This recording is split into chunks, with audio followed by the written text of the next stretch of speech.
Bulletin का आगाज करें। खबर दें, बुहेरा अरब में समुद्री तूफान बिपरजॉय मजीद शिद्दत इख्तियार कर गया है। तूफान पाकिस्तान की साहिली पट्टी की तरफ बढ़ने लगा है।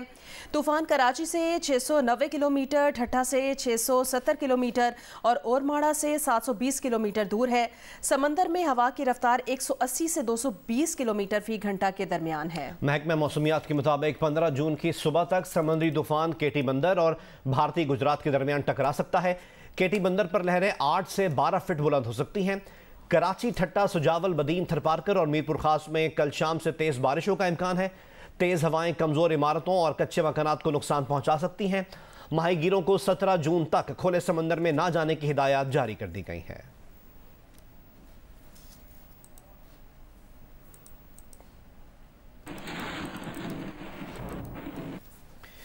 समंदरी तूफान का रुख सिंध की साहिली पट्टी की जानिब होने का खदशा है। ठट्टा और बदीन के हॉस्पिटल्स में हंगामी हालत इस वजह से नाफिज कर दी गई है। सरकारी मुलाजमीन की छुट्टियां भी मनसूख कर दी गई हैं। इमदादी सरगर्मियों में हिस्सा लेने के लिए पाक फौज के एहलकार भी पहुंच गए हैं। जज़ायर से मकीनों को रेस्क्यू करने और रिलीफ कैंप कायम करने पर गौर किया जा रहा है। समंदरी तूफान के पेश नज़र सुजावल में हाई अलर्ट जारी कर दिया गया। असिस्टेंट कमिश्नर और मुख्तार कारों के दफातर में कंट्रोल रूम कायम कर दिए गए हैं। दूसरी जानिब समंदरी तूफान के के बावजूद शहरियों की बड़ी तादाद बलोचिस्तान के मुख्तलिफ साहिलों पर पिकनिक मनाती रही। हैदराबाद में 13 से 16 जून तक बारिशों की पेशगोई के बावजूद नालों की सफाई न हो सकी। समंदरी तूफान का रुख सिंध की साहिली पट्टी की जानिब होने की पेशगोई के बाद ठट्टा और बदीन में हिफाजती इकदाम किए गए हैं। दोनों शहरों के असिस्टेंट कमिश्नर्स और मुख्तार कारों के दफातर में कंट्रोल रूम कायम कर दिए गए हैं। तमाम अस्पतालों में इमरजेंसी नाफिज कर दी गई है। सरकारी मुलाजमीन की छुट्टियां भी मनसूख कर दी गई हैं। माहीगीरों को समंदर में शिकार करने पर पाबंदी आयद कर दी गई है। डिप्टी कमिश्नर फारूक सुमरो का कहना है कि समंदर में जज़ायर में मौजूद अफराद को ताहाल महफूज मुकामात पर मुंतकिल नहीं किया जा सका। जज़ायर में 2000 के लगभग अफराद रिहाइश पजीर हैं, जिन्हें महफूज मुकामात पर मुंतकिल करने के लिए इकदाम किए जा रहे हैं। भगान में रिलीफ कैंप कायम किए जा रहे हैं। जिला हब और लसबेला समेत बलोचिस्तान की साहिली पट्टी पर दफा 144 का निफाज न हो सका। बिपरजॉय नामी समंदरी तूफान से मुतालिक जिलाई इंतजामिया की जानिब से इकदाम न होने के बराबर है। समंदरी तूफान के खदशे के बावजूद लोगों की बड़ी तादाद बलोचिस्तान के मुख्तलिफ साहिलों पर पिकनिक मना रही है। जिलाई इंतजामिया और पुलिस की जानिब से तूफान के हवाले से हिदायत तो जारी की जा रही है, मगर अमली इकदाम न होने के बराबर हैं। उधर हैदराबाद में महकमा मौसमियात की जानिब से शहर और गिरदो नवाह में 13 से 16 जून तक बारिशों की पेशगोई की गई है। पेशगोई के बावजूद शहर में 5 बड़े नालों में कचरे के ढेर अब तक साफ नहीं किए जा सके। नालों की हिफाजती दीवारें भी जगह जगह से मुनहदिम हो चुकी हैं। हाफिजाबाद में दरियाए चिनाब में कई बरस से कटाव जारी है, ताहम अब जिला इंतजामिया मुतासिरा देहात को बचाने के लिए मुतहरिक दिखाई दे रही है। मजीद बताएंगे जियो न्यूज़ के नुमाइंदे सैयद मोहम्मद ज़मीर।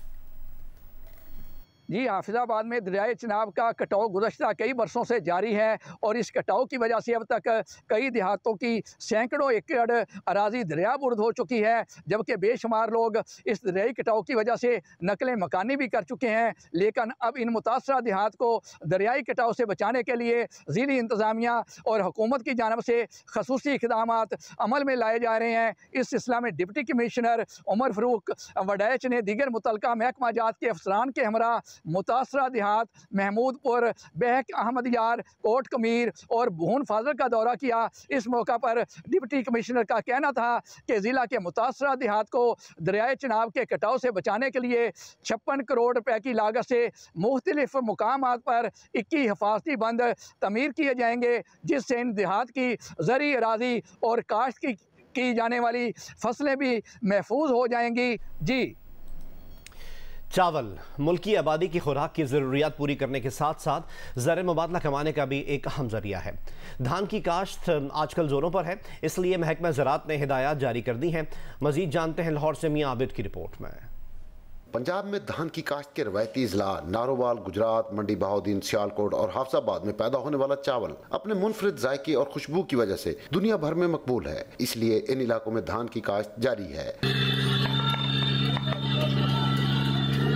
महकमा ज़राअत के माहिरीन के मुताबिक काश्तकार बासमती चावल की पनीरी 7 से 30 जून तक काश्त कर सकते हैं और 20 किलो के बैग पर 1000 से 1500 तक सब्सिडी दी जा रही है। सब्सिडी जो है वो पहले आए पहले पाए की बुनियाद पर दी जा रही है। इस मनसूबा में लाहौर, शेखुपुरा, ननकाना साहब, फैसलाबाद, जंग, चनियोट, गुजरांवाला, गुजरात, सियालकोट, मंडी बहाउद्दीन, नारोवाल, हाफजाबाद, ओकाड़ा और बहावलनगर के इजला शामिल है। सालाना $2 अरब का चावल बरामद किया जाता है। धान के काश्तकार महकमा ज़राअत पंजाब की सिफारिशात के मुताबिक फी एकड़ पैदावार और मयार को बेहतरीन बनाकर बैनुल-अक़वामी मंडियों में पाकिस्तानी चावल की मांग में मजीद इजाफा कर सकते हैं। मियां आबिद, जियो न्यूज़, लाहौर।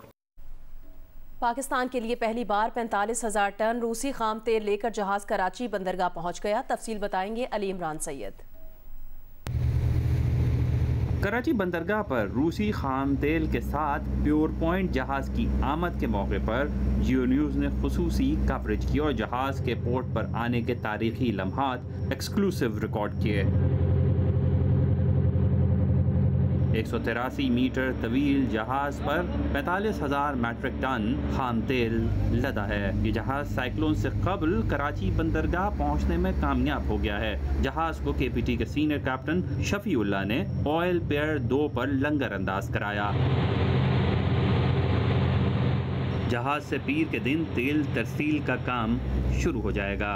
जियो न्यूज़ राय के मुताबिक पाकिस्तान और रूस में 7.5 लाख टन खाम तेल खरीदारी का मंसूबा है। इस मंसूबे में तेल की कीमत और दीगर तफसीलात कॉन्फिडेंशियल हैं। रूसी खाम तेल भारी होने के सबब तमाम रिफाइनरीज के बजाय सिर्फ पाकिस्तान रिफाइनरी में ही प्रोसेस हो सकता है। खाम तेल का ये जहाज ओमान की सोहार पोर्ट से कराची बंदरगाह आया है।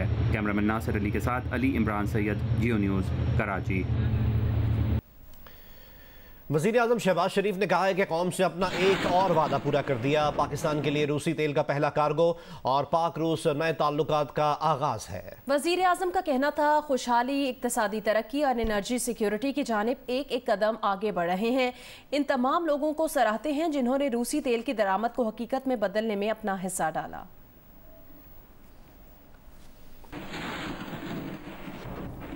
वफाकी वज़ीर दाखिला राना सनाउल्लाह ने कहा सानिया 9 मई का मास्टरमाइंड चेयरमैन PTI है, इसे किसी सूरत नहीं छोड़ा जाएगा।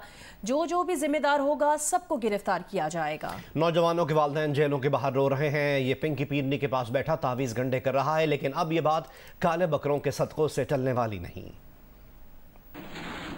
इस बच्चे जमहूरे को पाल पोस के 2018 के इलेक्शन में जो है वो बरसे इक़दार लाया गया, घटिया तरीन करप्शन की फरा गोगी और पिंकी पीर जैसे किरदार मुतारफ करवाए और फिर कहा कि मुझे अगर गिरफ्तार किया गया तो रेड लाइन होगी, मैं रियासत की जो है वो ऐसी तैसी कर दूंगा। और ये जो है वो पिंकी पीर के पास बैठ के गंडा तवीज़ कर रहा है, टूना करवा रहा है उससे, काले बकरों के सदके दे रहा है। लेकिन अब ये काले बकरों के सदके से ये बात टलेगी नहीं। जिन लोगों ने हमारे शुहदा की कुर्बानियों को और उनकी यादगारों की बेहुरमती की है, वो सब और जो इस सब का मूजब है, इसे किसी कीमत पे जो है वो स्पेयर नहीं किया जाएगा, इसे किसी कीमत पे जो है वो छोड़ा नहीं जाएगा। मुस्लिम लीग नून की रहनुमा मरीम नवाज ने कहा है कि 9 मई के मंसूबा साज किसी रहम और मुआफ़ी के मुस्तहिक नहीं, कौम उन्हें मुआफ़ नहीं करेगी। जिन्होंने शुहदा की बेहुरमती की, जिन्होंने शुहदा की अलामतों को, उनकी यादगारों को आग लगाई, क्या वो किसी रहम के मुस्तहिक हैं? और ना किसी रियायत के मुस्तहिक हैं, ना किसी रहम के मुस्तहिक हैं, ना किसी माफी के मुस्तहिक हैं। और कान खोल के सुन लो शुहदा की तौहीन करने वालों, ये कौम तुम्हें इंशाअल्लाह ताला आखिर तक तुम्हारा पीछा करेगी और तुम्हें चैन से रहने नहीं देगी। मंसूबे का मास्टरमाइंड ज़मान पाक में छुप के बैठा है और जब उससे सवाल किया जाता है तो कहता है मुझे क्या पता, मेरे कारकुनों ने कर दिया होगा। जब मुश्किल वक्त आया, जब जराइम का जवाब देना पड़ा तो कारकुनों को बस के नीचे फेंक दिया और कहा कि इन्होंने किया जो किया, मैंने कुछ नहीं किया। इस्तेहकाम पाकिस्तान पार्टी के रहनुमा ओन चौधरी ने कहा उनकी जमात आइंदा आम इंतखाबात के दौरान मुस्लिम लीग नून के साथ सीट एडजस्टमेंट कर सकती है। उन्होंने ये बात जियो न्यूज़ के प्रोग्राम जिरगा में मेज़बान सलीम साफ़ी से बात करते हुए कही। हमारा ऑलरेडी बड़ा अच्छा फ्रेंडली रिलेशनशिप है PMLN के साथ, और इवन कि मैं बड़ा मशकूर हूँ उनके सीनियर लीडर ने भी ये कहा कि हमारे उनके साथ अच्छे ताल्लुकात हैं।